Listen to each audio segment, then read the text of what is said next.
Hi, welcome to MASH Challenge Texas. We are hosting the event, How to Navigate the Virtual Space as a Creative Entrepreneur. Today we're celebrating the creative founders. I know that a lot of people during this time are having a hard problem in trying to rise above the noise. And so today we have a lot of wonderful panelists that are going to be speaking about their own experience and give some of their expertise on the situation and maybe in the future. First off, I would love to thank MASH Challenge and our partners. They have been working with us for several years now, and they help entrepreneurs bring ideas and tools and technologies to life. And that's what help us create a much stronger and more connected world, thanks to our partners. And I would like to actually introduce Hannah from MITRE, and she would like to say a few words. Hi, everyone. My name is Hannah Roth, and I'm a software engineer at the MITRE Corporation. So what is MITRE? We are not a soccer ball company, and we're not part of MIT, actually. We're a company that's chartered to work in the public interest, meaning that we have no owners or shareholders, and we don't compete with industry. Through our 7 federally funded research and development centers and our public-private partnerships, we foster a culture of knowledge sharing across the corporation through our diverse innovation ecosystem. Our inclusive and diverse workforce takes advantage of this collaborative environment to approach the toughest challenges with creativity and technical rigor. So at MITRE, we never stop evolving our capabilities and domain expertise. When government agencies and startups engage with us, they have access to all of the technical and domain expertise at MITRE. MITRE's enterprise-wide initiative called Bridging Innovation builds pathways to discover, accelerate, and deliver innovation from non-traditional sources to solve national problems. MITRE provides mentorship to help the power of the innovation community to adapt to this evolving world and more quickly deliver capabilities to state, local, and federal governments. We work with entrepreneurs to define an intentional and comprehensive strategic plan for successful transition to our government sponsors. We embed ourselves into the community and offer our unique understanding of national problems. So I actually serve as the MITRE engagement lead for MASH Challenge Boston. So I connect entrepreneurs with MITRE mentors and subject matter experts. And the MITRE engagement lead for MASH Challenge Texas is Elaine Cummins, who I encourage you to reach out to learn more about how MITRE is here to help. Thank you.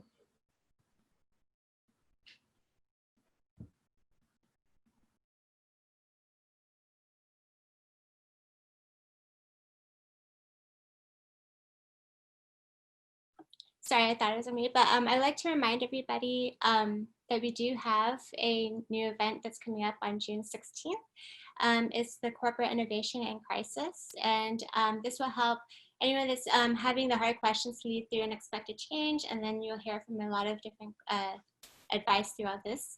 It'll be at 11:30 CST, and I encourage you guys to RSVP. We have our event on mashchallenge.org.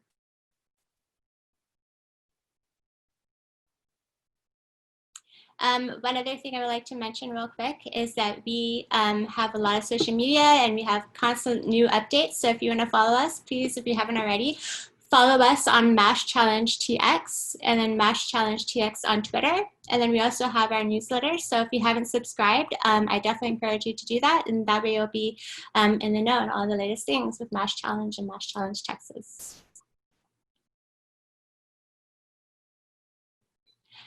One thing I encourage everyone is to please stay tuned during the Q&A. We're going to pick what our favorite question is of the night, and then at the very end, we'll announce who's the winner.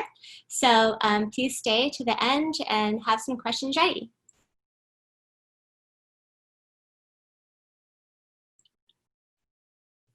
I would also like to encourage everybody to start donating to your community, and some of the organizations that we are supporting right now is HAM, the NAACP, and we also have several additional organizations we're supporting, and you can visit this on mashchallenge.org.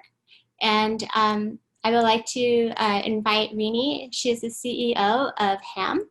and she can talk more about what their organization is about. Hi, Renee Collins here. I'm the CEO of HAM, Health Alliance for Austin Musicians. And for those of you who don't know what we do, HAM provides access to affordable healthcare services for Austin's low-income working musicians. I like to say that big mouthful is really all about keeping the music alive and well in Austin, Texas. Austin is the self-proclaimed live music capital of the world.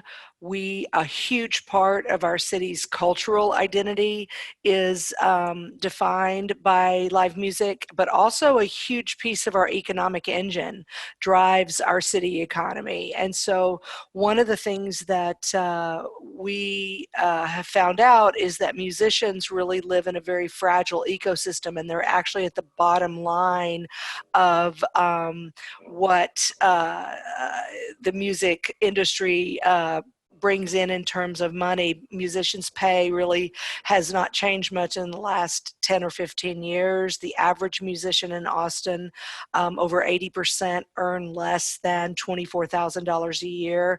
Even those musicians that you see that play a lot, that have albums, that do tours, even international touring, you would be very surprised to see what they actually earn. So HAM's really all about making sure that our musicians are taken care of in the healthcare piece, so that they don't have to worry about that, and so that they can live healthy and productive lives and keep playing the music that we all love. Musicians have one of the higher incidences of mortality rates and morbidity rates in lots of categories, and so our whole goal and what we do is we partner with the healthcare systems around Austin, and we provide over 2,600 Austin musicians with access to affordable healthcare services that range from hospitalization, primary medical care, dental care, mental health care, the whole range of services. One of the things that I think is unique about HAM is that we're pretty entrepreneurial ourselves. We've had to reinvent ourselves multiple times over the years as healthcare has changed. But the one thing that hasn't changed is our commitment to making sure that musicians are healthy and well and taken care of. HAM operates actually on a very small operating budget. We operate on a $3 million a year operating budget to support 2,600 musicians. But our value, we translate our value of actual healthcare services delivered to musicians is well over $14 million a year. So we're super proud of that, and we appreciate the opportunity to be a part of your Mass Challenge informationals thing tonight. And I just thank you for what you guys do, because innovation and creativity and entrepreneurs are really another part of what makes Austin special. And so thank you for the opportunity to be here.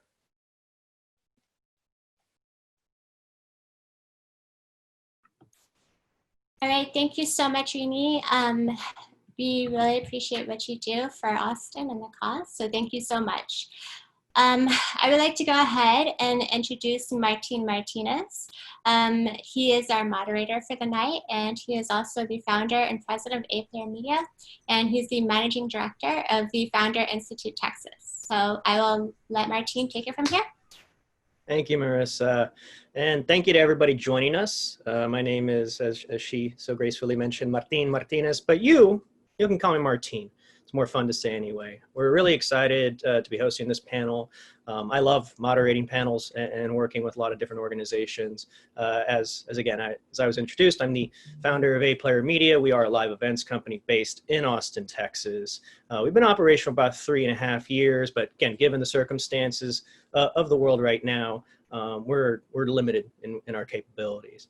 So we're going to talk about a lot of that tonight. And you're going to hear from perspectives from some amazing panelists that are also very integral to the success for live events, as well as just the creative process. So we'll get to know them very quickly. Another thing is that I do manage the Founder Institute. Founder Institute is an idea stage accelerator program in over 200 cities around the world. I help manage our cohorts in Houston, Texas, as well as here in Austin. And we've been doing that for about 3 years as well. And it's helped over 60 entrepreneurs launch their businesses with the possibility of getting into programs a little bit later stage, like Mass Challenge. So if you're one of those people looking to turn your idea into a fully fleshed out company, look us up, fi.co, for more information. Applications for Houston are open right now. But I want to get to know some of the people that are joining us before we get into the panel. So if you're in the attendee list, and I see there's a few of y'all, you can toggle and rename. If you're asking questions, we want to be able to make sure that we're recognizing you appropriately. Use the QA tool for that, and we'll get to those later on. But also, we have a little chat box too. So if you want to go in, just tell us where you're from. You know, we've seen RSVPs from all over the place. Just put it in, let the whole audience know. We have Austin represented, do we have across Texas, do we have outside of the state? Take advantage of that, ladies and gentlemen. Feel free to connect with each other if you're seeing some interesting comments surface. So outside of that, let's take it over to our panelists. I'm really excited to introduce each and every one of these people, many of whom I have known and worked with personally, others I have gotten to know through this virtual setting. So let's start just from left to right with Dallas. Dallas, please unmute, introduce yourself to our audience.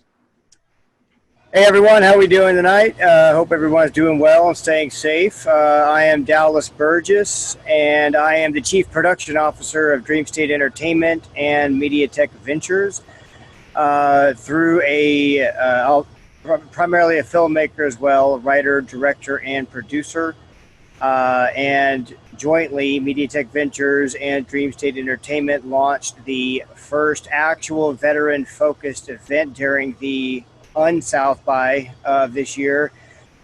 Still did it successfully, even through the challenges of the cancellation, in an effort to bring a broader awareness to the veteran initiatives and veteran causes and organizations that are out there to support veterans.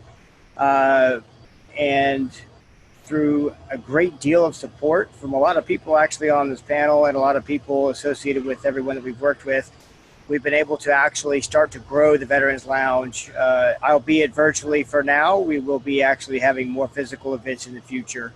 And that goes in tandem with one of our initiatives at Dream State Entertainment to incorporate more veterans in front of and behind the camera to start assisting in the transition process, specifically to combat veterans. Being a combat veteran myself, being a paratrooper and infantry soldier and former private security contractor, there's a great deal of challenges that we do face coming back and not having a lot of support or things out there for us to be able to do to continue to serve and give back to the community. So we at MediaTek and at Dream State are seeking to further those initiatives and develop plans through this current pandemic and then after. And that's a nutshell. Thank you, Dallas, and thank you for joining us. Hope it's not too hot where you're at right now. Texas weather, it's hitting us hard. Tamara, you're up next. Hi, everyone. My name is Tamara Dykey. Thank you, Martine. I'm also based here in Austin. I moved here about a year ago from LA by way of New York, London, Berlin, San Francisco, Pittsburgh. I've lived all over the place. And Austin is my home now. And I've spent the past 15 or so years working in music and technology across a variety of different elements within that, but almost always as a creative and a marketer. I spent time working as an artist manager, a record label manager. I was a DJ myself and toured all over Europe. I've been a promoter for many years for live events.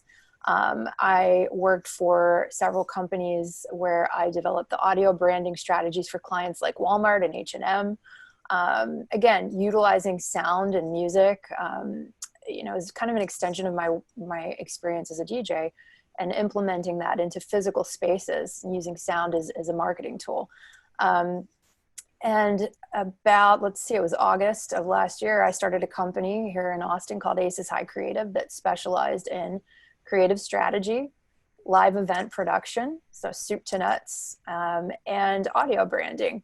And as Martine sort of alluded to, I'm sure we'll talk about this in a little bit, but the events portion of my business is no more, it's at least right now. And so a lot of what I've been focused on over the past few months is, how do I work with what I have? How do I develop other elements of my business? And I should also mention that I am a writer. I write words to try to tell stories to make people feel things. And I am currently working on 2 books that are in production, and I'm excited to tell you more about those.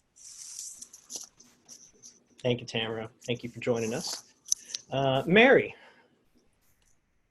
Hi, everybody. Thank you, Mass Challenge, for having me. My name is Mary Walker, and I am CEO and co-founder of Daydreamer. And we are an online creative platform inclusive to creatives of all different mediums. And we are a location-based platform. And the idea is for people to really be able to take their online experience offline. And yeah, Daydreamer was built to make sure that creatives have a place to meet one another and to collaborate. And I am also a musician myself. I was in Mass Challenge last summer. And yeah, a lot of things have changed with Daydreamer as well as for a lot of the creatives in our community. So I look forward to telling everybody more about that later. Thank you. Awesome. We're excited to have you, Mary. Last but not least, Sydney.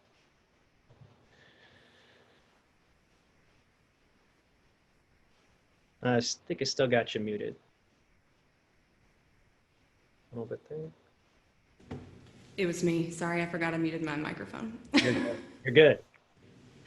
Thank you. I'm Sydney Wright. I am an artist and songwriter and musician here in Austin. I'm from West Texas, a town called Snyder, and I have been playing piano and playing music since before I could reach the piano pedals. And I've been writing songs. I started in high school, so I've been doing that for about 10 to 12 years. I forget when high school was, but yeah, I left my small town and went and got a bachelor's degree in ethnomusicology, and then started, playing around. I was in a few bands, and now I started my solo project when I came here to Austin in 2015. And I have released an album and a bunch of singles and made a lot of music videos. That's one of my favorite things to do.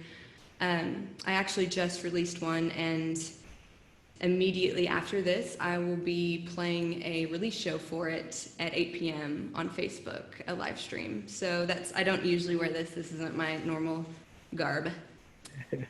Well, you're killing it. So, yeah. So if you have, I encourage everybody, stick around towards the end. We're going to hear some music courtesy of Sydney, and then maybe grab yourself a beverage and kick back a little bit and enjoy the live stream following this immediately afterwards. So thank you for joining us. It sounds like it's going to be a busy evening for you, Sydney. So let's get into it, ladies and gentlemen. Again, thank you all for coming. And just a quick reminders, use that chat box so you can just share discoveries, lessons learned. We want to hear from you as well, right? If you have questions, use the Q&A tool. We definitely want to, see who's going to bring the right questions to the table. And again, stick around towards the end. Best question asked will receive that $25 gift card. Since we're all ordering from Amazon, I think I have a notification. I have a package 10 stops away right now. So for many of us in the creative space, and I would encourage all of our speakers to turn on your cameras so we can start seeing it, because it's going to be a very thoughtful discussion. And that's going to have both, really where this all started. As a live events producer, we should be doing tons of events. We usually would put on an event a week at 8Player Media. That hasn't been the case. This is actually the first live event we've done in public in the last 3 months.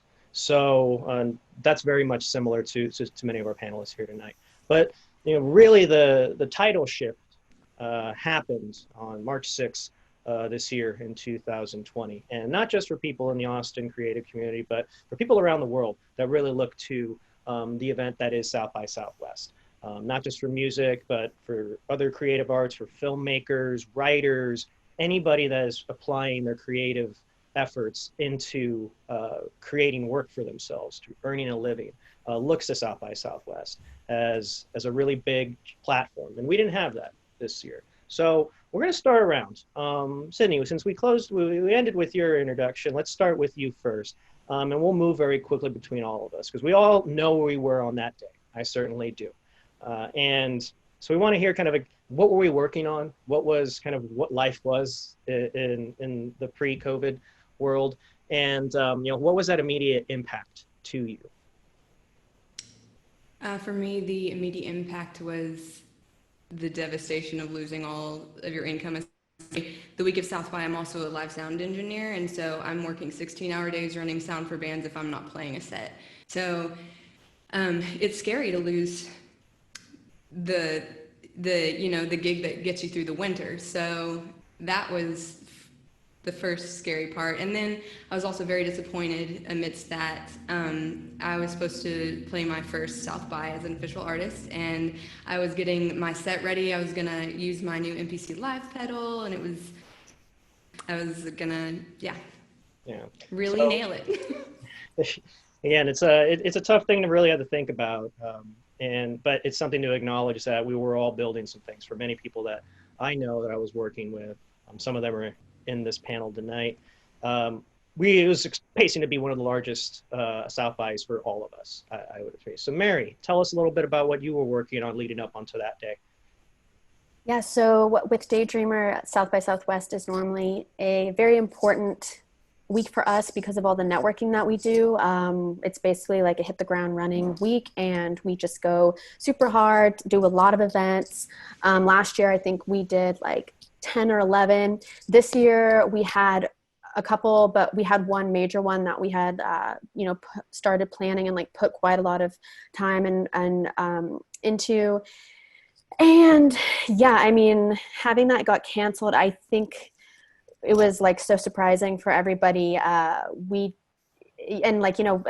anyone that was in the Austin community, that everyone was trying to put together sort of like an unofficial South by Southwest. So, and even that got canceled. So it was sort of just like a big domino effect. And since then it's forced us to be very creative about how we're going to, get new customers and be as interactive as we were. But it was just completely shocking.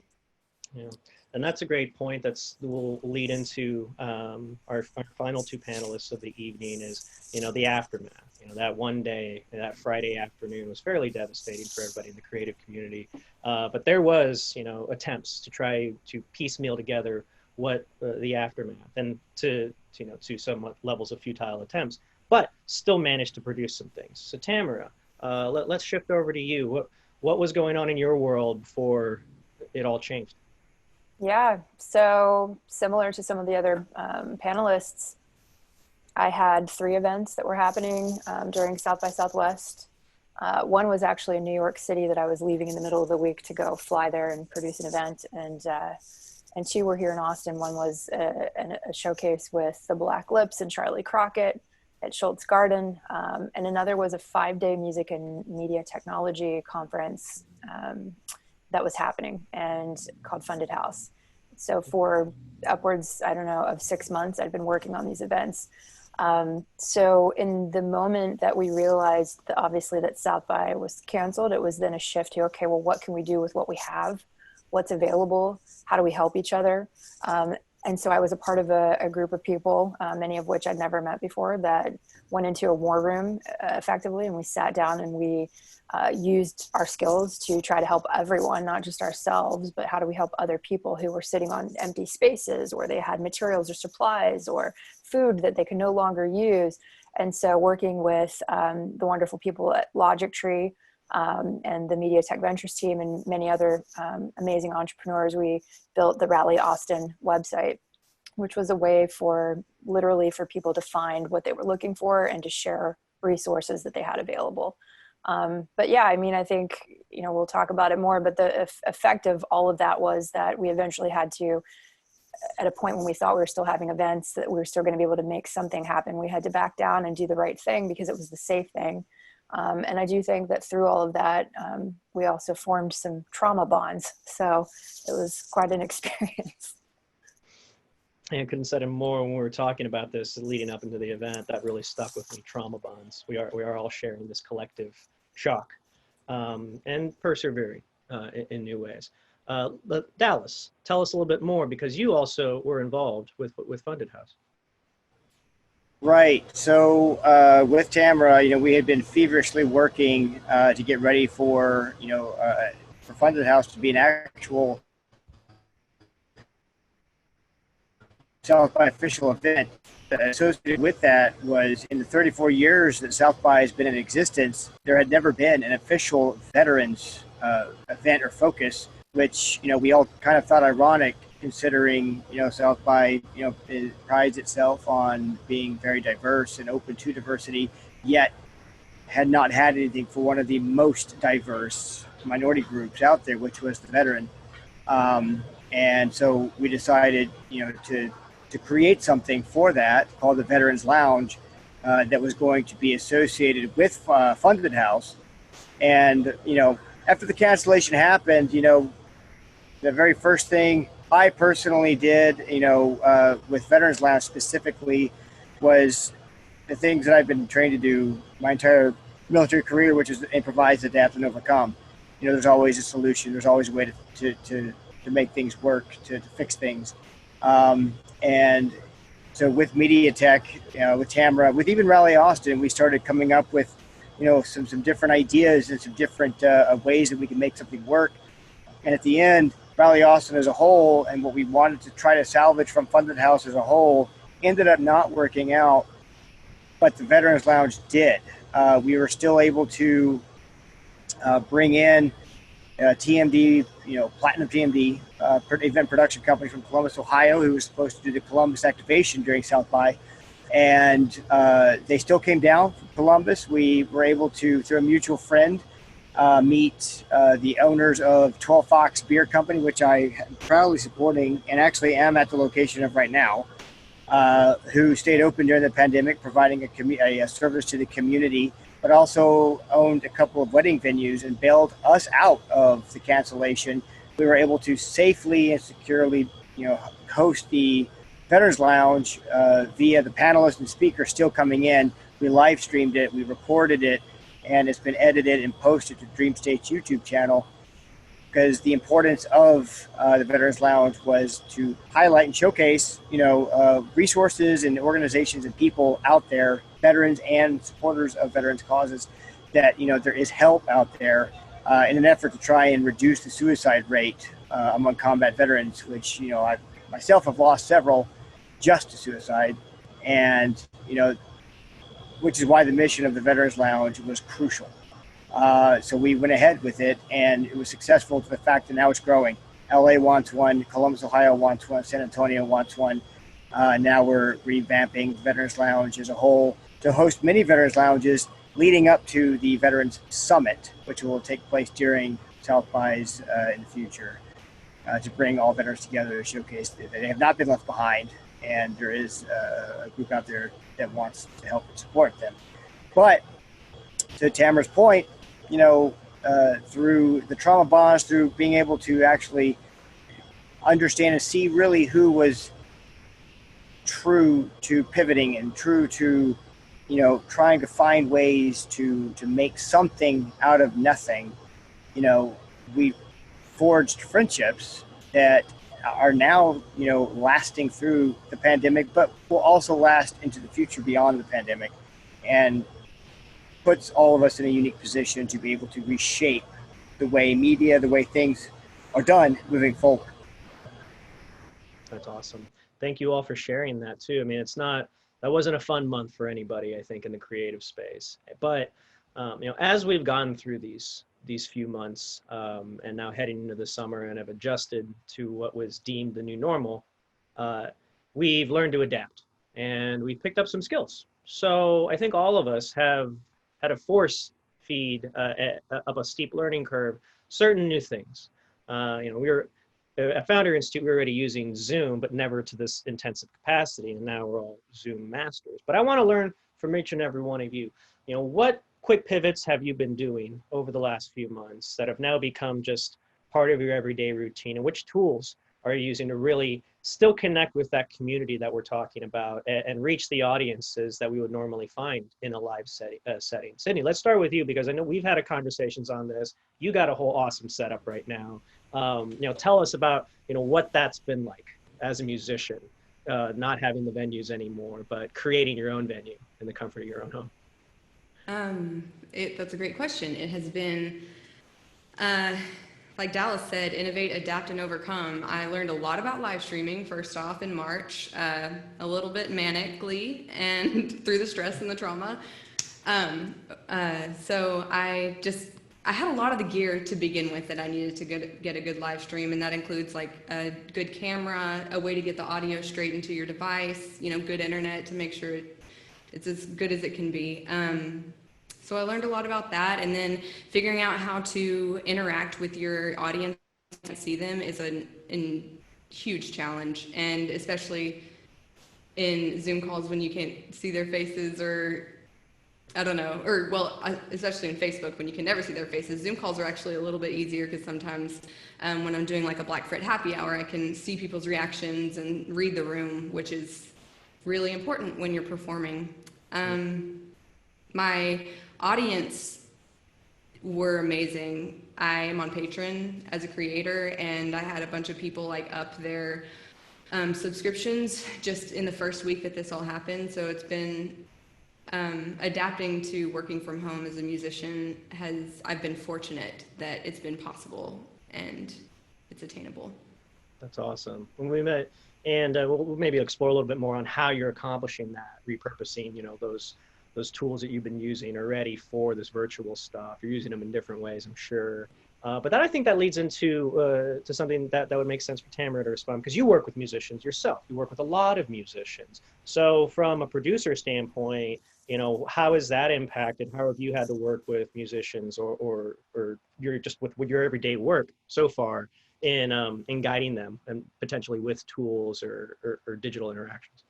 Yeah, so events went bye-bye, as we know. And so I had to think about what I wanted to focus my creativity on, and what was going to, I think the question I asked myself was straight up, like, what is going to make me feel good during a time when things are so uncertain, when there's really no clear path. We don't have a date when this thing ends. We don't have certainties, right? So I started to think about what that was. And for me, it was writing. And I jumped into a project which is heavily related to the music industry and the places that we go to see live music, which I'll tell you about. But I want to say, pivoting it's scary because it's unknown. But I also think that it's about how you look at it. I mean, are you pivoting because you feel that you have no choice and it's being forced upon you? Or are you pivoting because you feel that you're actually the one that is making the choice despite the odds? I think it has a lot to do with the frame that you put it in, and that's what matters. Pivotal actually means crucial importance in relation to the development and success of something else. So I like that, because even if you fail and even if it doesn't work, it's the shift and the change and the new thing that you're trying to test or do that's going to be really important and critical to the development of you. So I don't think it can be that bad, But to answer your question, so I have an incredible network of friends around the world that I'm very grateful for. And two of them, we started to collaborate and work on a concept called Bring Music Home, which is a book that we've been working on now for, I believe, 10 weeks, that is going out into the world carefully and filming and photographing music venues around the country. They're closed, they're inoperable, and a lot of people are out of work and they're suffering.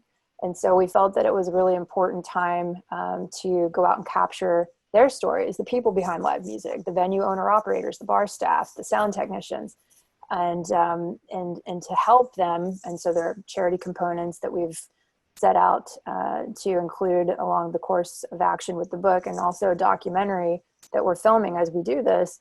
But that's how I've been able to use what skills I have, production and writing, to try to do something of meaning during this time. Interesting. Again, I'm excited about seeing more about that as it develops too. And it's very timely as well, as if you are in Austin, or I'm sure it's happening in your communities as well, we're starting to see kind of the symptoms of what this crisis is doing with regards to independent venues. Just recently, a handful have already announced closures. So we're not getting those back, unfortunately. And the places where we're trying to gather community are taking place in this world, right down the barrel of that camera. So Mary, you've actually hosted some virtual events. What have been some lessons that you've discovered through this process, as also a musician yourself?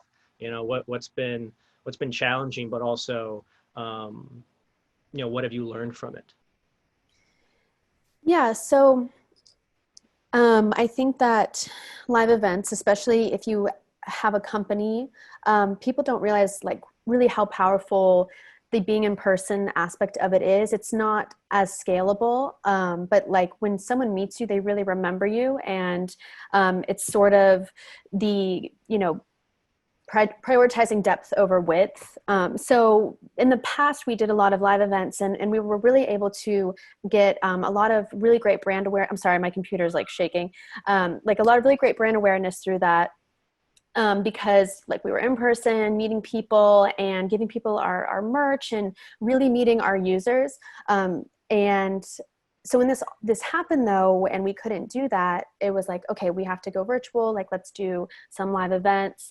And what I realized though is there's like a huge benefit to that, because it is so much more scalable. It's so much more cost effective. And as a society, we are now more comfortable being virtual. And so I think that, well, I definitely feel for like all the independent events, it is very cool that now we can possibly have this hybrid of different ways to, you know, accomplish our goals. So, you know, like Sydney, if she, you know, is sick, or if she doesn't want to go out, or if something like that, now she has this other way where she can make money. And so I think that this is, if you're looking at it the right way, it's like a new tool. And that's exactly how we're looking at it with Daydreamer. It's like, we can't have as much of that in-person interaction, but now we can scale and hit more people, hit more locations, and just really be extremely creative with the virtual elements that are available to us. And so the live events that we have done have gone really well. And I was really surprised by how much people were engaged and how comfortable people were with it. And so I think that's actually just going to grow more, and hopefully companies can like move forward with sort of a hybrid and utilize it. And I know that you are also really exploring that, doing a lot of virtual events as well. So I think it's pretty cool. It's very different, but just trying to make the best of it. Absolutely. Yeah. So let's go, because we are, you know, we've already covered a lot, but there's still a lot more to cover when we don't have that much time. But let's think about it from a technical standpoint. I know we all have little setups. I am live from my bedroom studio here, just like I'm sure a few of you are as well. But you know, you can't, as we know from all the webinars I'm sure we've attended on how to maximize your Zoom presence, you do need a certain level of technical capability. So kind of want to bounce between Sydney and Dallas on that. You know, Dallas, you're a video man. You know, what's for a creative that's looking to take advantage of, you know, the virtual world, you know, what are some best practices that they should consider when live streaming or capturing audio or video content that's going to be shared online? So understanding that for live capture, like for instance this, you know, there's going to be limitations, you know, but when you look at podcasting or, you know, conferences that have gone virtual that would normally be in place, audio is one of the most important aspects. You know, especially in podcasting, you know, investing in equipment. From a video standpoint, I'll use Veterans Lounge as an example and what Platinum PDM did when we streamed Veterans Lounge live. You know, we had 2 cameras set up. We piped in our audio to the microphones, live to my sound mixer, who was able to capture clean audio through the live stream. We were able to go back and forth between the 2 A cam and B cam. Production value when it comes to streaming events, to streaming conferences, and streaming, you know, things like that is important because, you know, nothing will turn you off more than substandard quality whenever you're expecting, you know, people to be able to do, you know, to perform at a certain level, right? So when you have an event like the Veterans Lounge and you have this beautiful setup and everything, you know, if you don't have your audio piping, if you don't have, it's attention to detail. And that attention to detail is crucial. And one thing that we learned a lot, having to pivot from, we were going to capture the event regardless, but whenever you go into actually having to capture it, because that's the only way that you can present it, quality does matter. And investing in equipment, investing in the knowledge and training yourself and how to do that. I'm sure Sydney can speak to this, teaching yourself how to do these things. Whereas normally I would have to, for example, we actually filmed a couple things short film wise with minimal skeleton crew since everything started. But I can't in good conscience bring my typical Corey, my sound guy, in. He just has a newborn. So I'm not going to ask him to come over and risk bringing something back to his newborn. So I have to learn sound on my own. I've had to learn editing on my own. I've had to do a lot of, not learn editing, but get better at as being an editor on my own. And that value has actually made me more of an effective artist and a creator, content creator, as I continue to learn. And there's never an end to your learning. That's another thing. Get rid of your ego, because you're never going to know it all. And there's always something new you can learn from somebody else or from another avenue, another lesson learned. Absolutely. That's great. Sydney, yeah, I know we've talked about that a lot too. What are you using right now? What have you repurposed as well that has been able to get you to do these live streams, as well as the one you're going to have shortly after this? Well, it's a Frankenstein system, audio-wise, for sure, because I have a bunch of audio gear, but I had to work on the video. I bought a camcorder because my DSLR wouldn't work for this. I had to buy a hub so I can hardwire my Ethernet in. It's so important to have that when you're trying to live stream. Yeah, there's audio happening because most of what I make is digital, and so I have that going to a mixer, and then that's going to feed through USB my Instagram feed that goes from a tablet, and then I have my audio going into my computer, and I use an encoding software called Slobs, Streamlabs OBS. It's a gaming software, but it creates this whole interactive experience so that I can have a virtual tip jar, and I can have a chat box so you can like see right there on the screen what everybody's saying. If someone follows you or shares it, it pops up in the window. I can put like PayPal info and Venmo just like as a ticker at the bottom.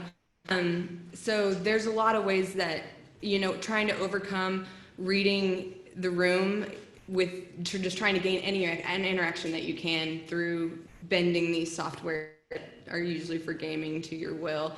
The next thing is like live streaming. There is no room for perfectionism in this game. You have to give that up because the issues, things won't work. It's all this technology is so relatively new and not supposed to be used for what I'm trying to do, which is like stream my music over a gaming software. So yeah, don't be too hard on yourself and don't try to make it perfect, because it will be disappointed and you don't have that. Yeah, and it's still very much a learning process, and we're all going to have to evolve, especially when we get back out into the world, because virtual is likely going to be here very much to stay, and it gives us a platform to actually expand that audience. So I think we'll just keep it with you, Sydney, because Chad, and we're going to answer a question here. I know we're going a little over, forgive me, Mass Challenge team, but this is a good discussion.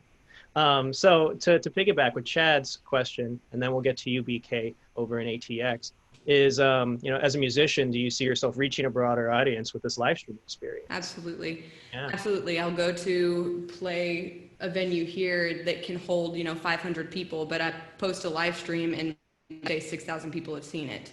So it's like, what your performances count more, and you don't have to deal with a grumpy sound guy. You have to be the sound guy, but you also don't have to schlep all your gear everywhere. I love live streaming. I'm thriving. But I want to be able to play live. There are elements that I want to have, like seeing people and playing with my bandmates I miss. Yeah. I've seen some really great stuff just through the platform Twitch. Luck Reunion Tour has been doing some great stuff. They did a whole benefit yesterday and streamed on multiple channels. So that's been interesting to see. BK over in ATX also has a question, which is more focused to venues and adoptions of bandwidth to be able to support this. And I know, Tamara, you've actually been talking, as you mentioned, with venues all across the United States. So without diving in too much, because I know it's kind of a secret sauce you've been developing, what are some going to be new best practices for venues if they have to shift not only the live experience, but understand that, you know, the virtual is here to stay? What do they need to consider when they're reopening in terms of infrastructure and support? Yeah, I mean, it's a great question. Every venue is a little bit different. Every city definitely varies, right? But I think that the commonality that I'm also hearing from the conversations that I'm having is that, to your point, Sydney, people recognize that there's an opportunity for not only more inclusion, reaching a broader audience as a music venue and a brand, which a music venue is, for the artists themselves to reach a broader audience, and obviously ways to monetize, right? That have yet to be completely fine-tuned. There are a handful of festivals, obviously, that have been doing live streaming for a very long time. ACL is one of them. But I think, you know, it comes down to twofold, right? It's the ability for the event or the venue to capture great content with multi-camera and great audio. It's obviously, I think in many instances in the past, there's been a lot of licensing and legalese that labels have pushed back against. Some artists have even pushed back against. So I think, you know, people are going to, you know, recognize that they can't be so precious and that there's an opportunity to get back to where we were at some point, but you're going to need to utilize live stream as a component. And then I think it's also the user experience at home. So many of us have upgraded our own entertainment systems at home so that we have, you know, a much better audio and video system at home. So if you're able to actually enjoy it in your house in a way that you weren't able to do so maybe 3 or 4 months ago, it makes it a much easier trigger to pull when there's an option between going to the show and watching it from the comfort of your own home on a Friday after work, maybe when you're kind of burnt out and not feeling like, you know, heading out of the house. So, yeah. Absolutely. To give you all a little peek behind the scenes of where I'm at, you can see this other camera right over here where I have lighting over here. You see a little command center laptop. I got my shotgun mic right there. You got to have a kind of setup when you're looking to, especially when we're moderating, you know, tons of events that we'll be launching through APM in the coming months. So know your rigs, build those rigs, adapt them, especially with the stuff you already have. A lot of this stuff was already repurposed for capturing live events that we would do. So now it's just being utilized in my bedroom studio. So thank you for disregarding the dirty laundry in the corner. So we are running a little bit over, but I want to close out with just kind of a two-part question.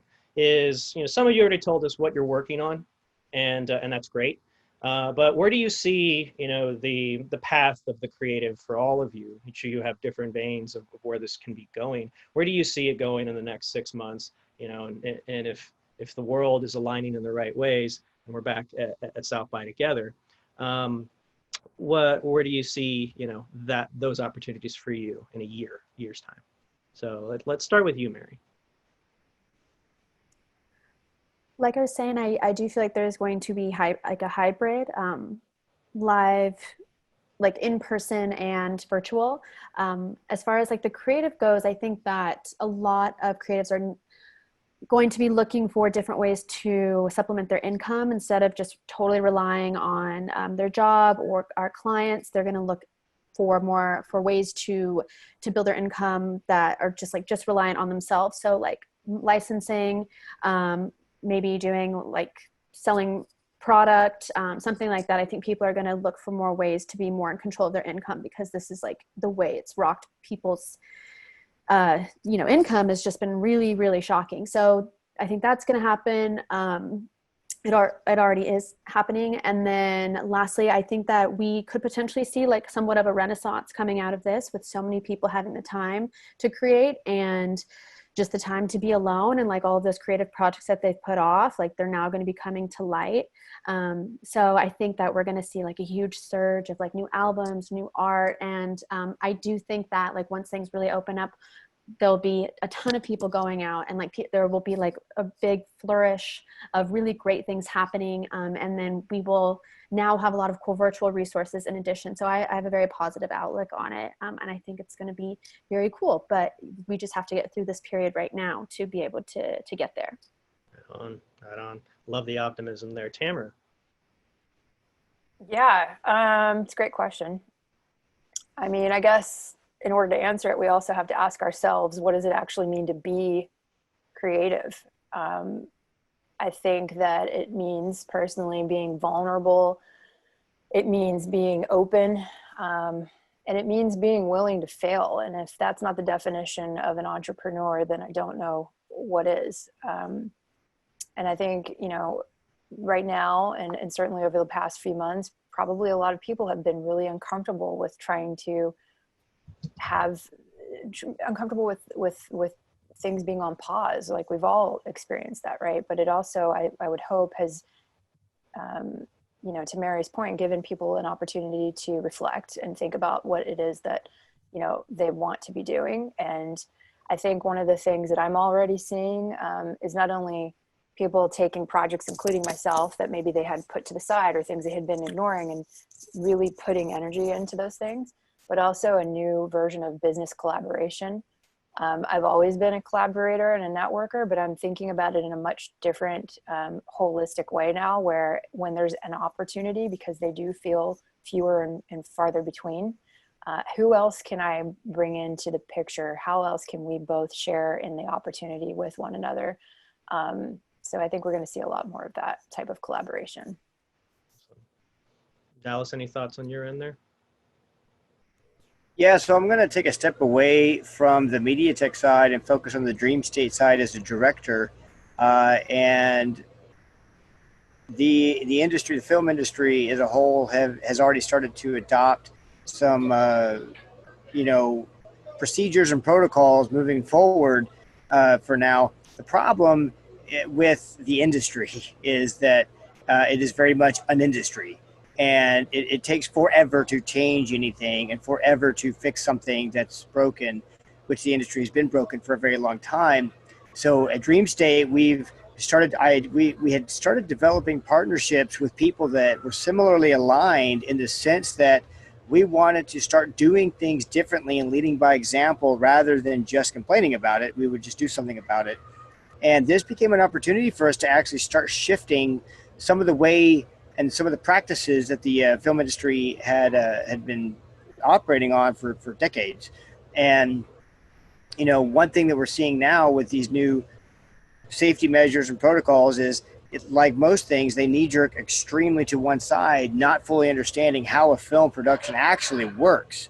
So it's taking our next project internally and looking at it, evaluating it, and realizing, okay, we're gonna hold off for a second. We're gonna make sure that we film this thing probably early next year, to make sure that we have time to let the dust settle and let people calm down a little bit, and kind of sit back and observe while using and utilizing the technology that we have and our abilities and our talents to start driving projects through the development phase, and start redefining the way the industry operates.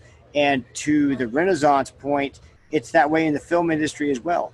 The creative independent filmmakers who have improvised and adjusted will be a part of that renaissance. And eventually you'll see more independent films like Christopher Nolan, where you have higher budgets, but they're still independent, be able to start overtaking a lot of the studio films that were just rife with problems. And it's one of those elements that, you know, being in this position, you do have to be advantageous to a certain degree to understand where you're coming from and how to fix it and how to solve these problems given the current circumstances, if that makes any sense. And then coming out on the other side, being able to help shape how things move forward, which is the film industry being more inclusive, more diverse, but doing so in a way that's not lip service, that it's legitimately more diverse, it's legitimately more inclusive. And the system is in place to support that, not just be status quo. And that's what we're doing to try and drive things forward, to make an actual effective change in the film industry. Gotcha. Well, so Sydney, I think we're gonna close out with you, but beforehand, I'm getting the mean mug from our gracious host that we are out of time. So I want to thank everybody for joining us here in the attendees. But I want, as we get into your promotions and into your music to close out the evening, we can touch base with you on there, Sydney. So I want to thank all our panelists again one more time. We do have some things that we're all working on. So as we mentioned before, let's start jumping into that. And again, there's a whole bunch of people behind this. So I think if everybody that's behind the scenes at Mass Challenge wants to turn on their stuff, y'all deserve some recognition. There's a whole bunch of people that are putting this together, managing the comments, getting the host like myself and the panelists organized. So thank you all for your support behind the scenes. Definitely does take a village to put all this stuff up. So before I bid you all fine people adieu this evening, if you're really interested in talking about more about the virtual event experience, next week, I serve as a local community organizer for SplashSat, the event marketing website. And we'll be talking about the evolution of that role. A lot of the things you've heard here, we'll talk a lot more with some great panelists, and the lovely Sydney Wright will be joining us to close out that evening as well. So looking forward to that. You can click the link, but we'll see you again on that end. So let's kick it over to Mary over at Daydreamer. You also have something going on. A couple things in the work, nothing that I have a date set for anything. We will be launching a virtual art gallery really soon, which is cool. I found a software that lets me put up different art, and it's like a virtual art gallery experience. So I am working on that. Don't have a date set, but would, you know, everyone follow us on Instagram, and once the date comes, you'll know. But I just really want everyone to encourage all the creatives that are watching to join our platform. It's totally free. It's for meeting other creatives in your area. And so yeah, please join us. Thank you.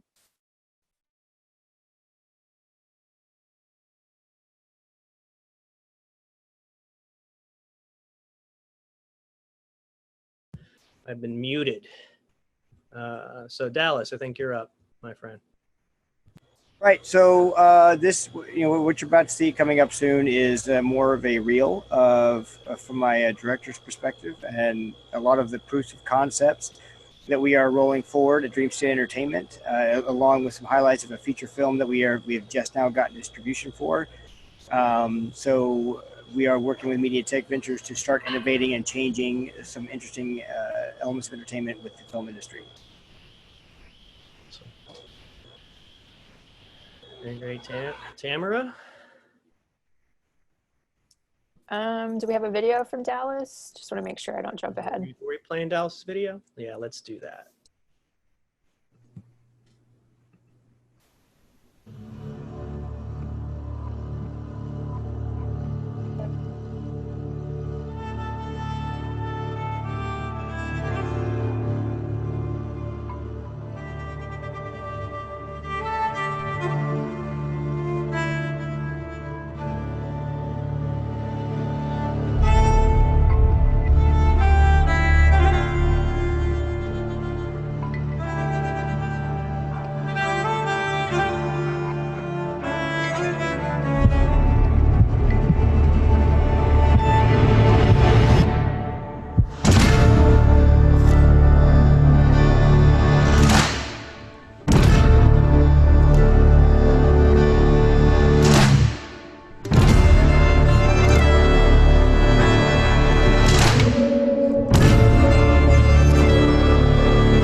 Whoa, that was some powerful stuff, Dallas. Thank you. That was great.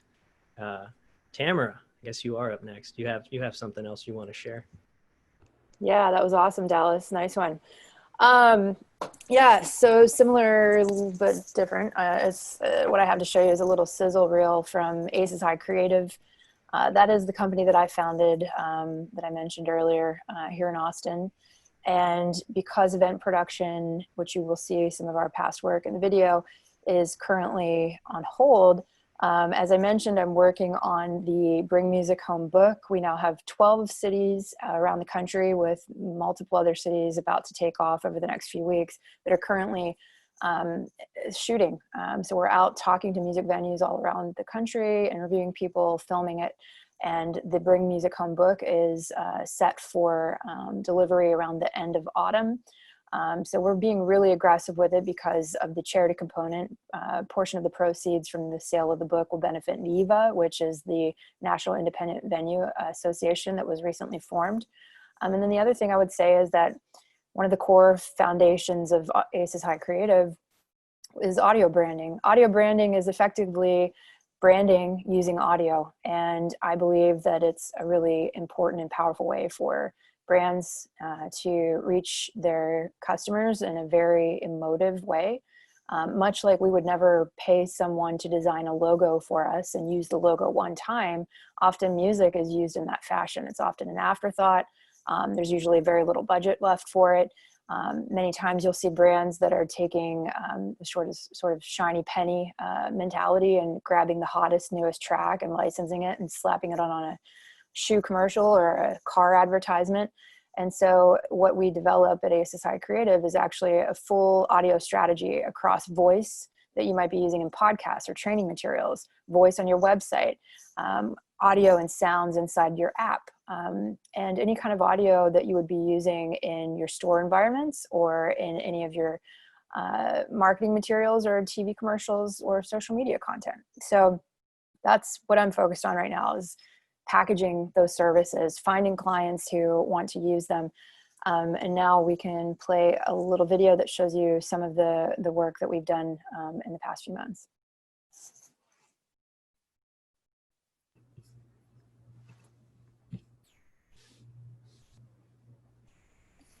Oh, there's no audio, guys.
That was fiery. I loved it. Now, closing out the night, thank you all again. Thank you for staying with us a little bit later, past our time. We're gonna finish the evening, sit back and relax to Sydney Wright's music. And from all of us here on our side of the world in our studios, take care of each other, take care of yourselves, be safe, be well, and y'all have a great evening. Now, without further ado, ladies and gentlemen, we are excited to have you at this Mass Challenge event to present Miss Sydney Wright.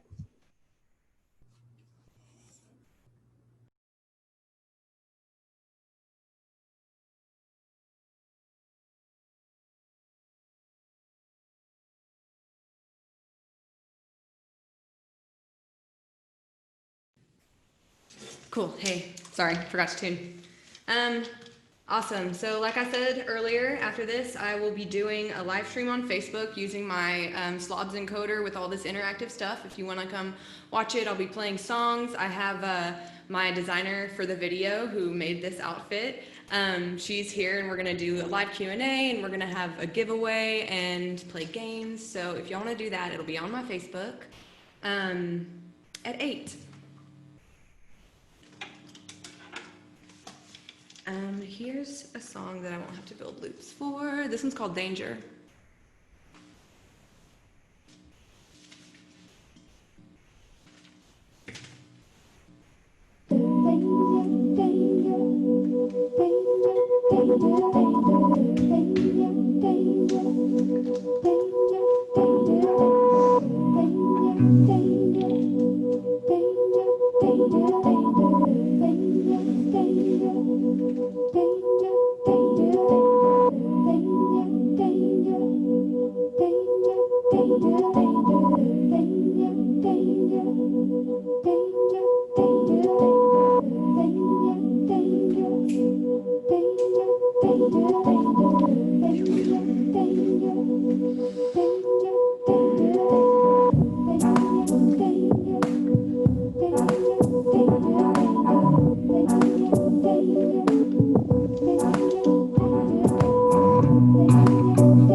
Thank you, Danielle. That was amazing. Sorry, just gotta say that. Thank you. If y'all want to watch the Tenderfoot video, please feel free. I'll post a link.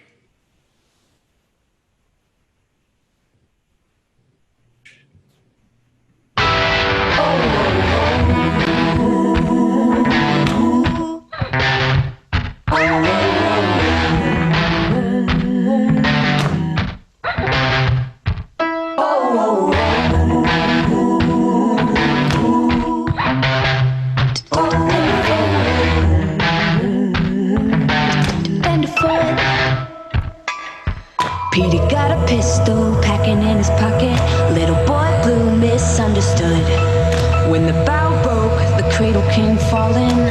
Tough time for a tenderfoot. Whoa. Tough time, rough time for a tenderfoot. Tenderfoot. Oh,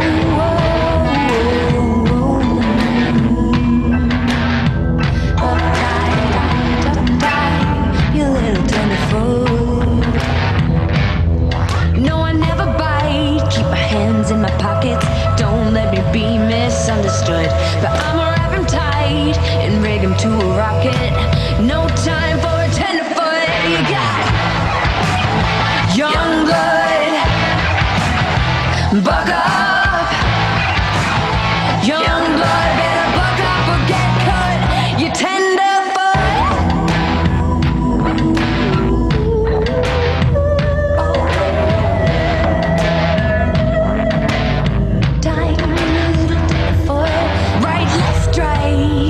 Piece out of pocket, bang bang till you get me good. My shadow's full of knives, so keep walking, keep talking, little tenderfoot.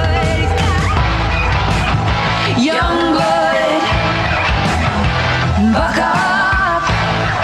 Oh, young blood, better buck up or get cut. You tenderfoot.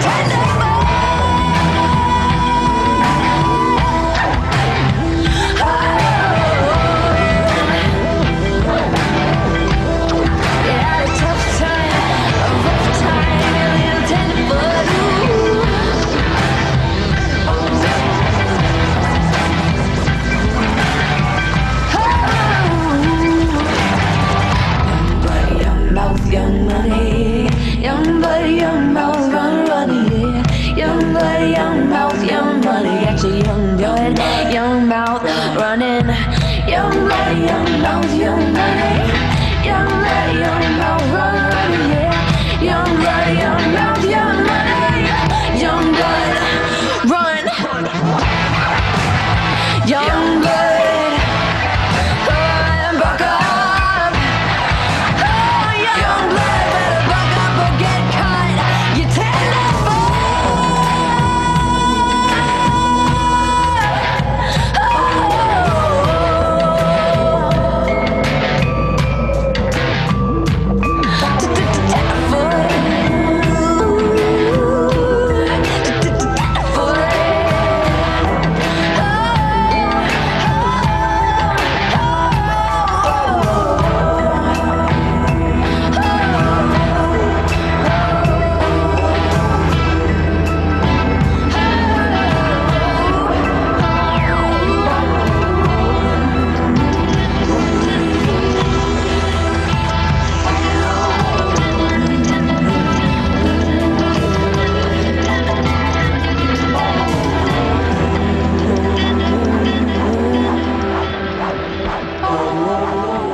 I would like to announce who the winner is.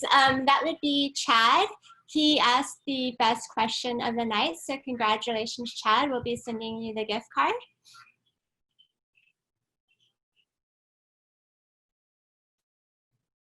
Okay, and just a reminder, we're going to be having the next event, and that is the Corporate Innovation Crisis on June 16th.